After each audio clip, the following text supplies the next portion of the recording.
Pagpanaw ng sikat na Hong Kong American pop singer na si Coco Lee, ikinagulat ng mga Pinoy fans at ito pala ang naging dahilan ng kanyang pagpanaw na mas lalong nagpagulat sa kanyang mga taga-suporta.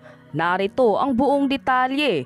Ngunit bago tayo magpatuloy, huwag kalimutang i-like, share, subscribe, and click the notification bell for more updates and for more upcoming videos. Maraming salamat! Nagulat ang mga Pinoy fans nang mapabalitang pumanaw na ang Hong Kong American pop singer na si Coco Lee sa edad na 48 years old. Ayon sa ulat, sumakabilang buhay na ang international singer kahapon July 5. Ilang araw ang lumipas mula nang isugod sa hospital matapos umanong magtangkang sakta nito ang sarili noong linggo. Batay sa naging pahayag ng pamilya ni Coco, inatake raw ito ng matinding depresyon ang singer-songwriter at nang medyong kumalma na ang kanyang kondisyon ay nagdesisyon ng magpagamot sa ospital. Ngunit hindi na nga nito nakayanan ang pinagdaraan ng mental health problem kaya tinangka na niyang saktan ng sarili. Naisugod pa siya sa ospital ngunit nakomatos na ito hanggang sa malagutan na nga ng hininga makalipas ang 3 araw.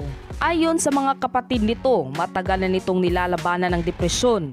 Ginawa naman daw nila ang lahat upang mapagamot si Coco pero talagang sumuko na ito. Nakilala si Coco sa kanyang mga hit song na A Love Before Time na ginamit na theme song sa pelikulang Crouchy Tiger, Hidden Dragon nitong 2001 at Before I Fall in Love na ginamit naman sa Hollywood movie na Runaway Bride.